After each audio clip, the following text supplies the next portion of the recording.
В оккупированном Крыму снова обыск у крымского татарина. На этот раз российские силовики посетили предприятие члена ревизионной комиссии Курултая крымских татар Римзи Муратова. В частности, обыск состоялся на СТО в Джанкое. Силовики забрали документы, связанные с общественной деятельностью Муратова.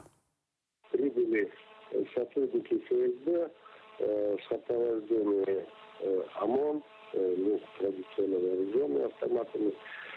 И в течение нескольких часов проводили обыск в рамках так званых антитеррористических мероприятий, поиск оружия, наркотиков, боеприпасов. Ничего этого обнаружено не было, но по ходу изъяли документы, связанные с общественной деятельностью. Первый обыск у него уже был дома. Почему-то странно обыскиваются, как правило, дома, предприятия крымских татар. Есть же здесь определенная логика.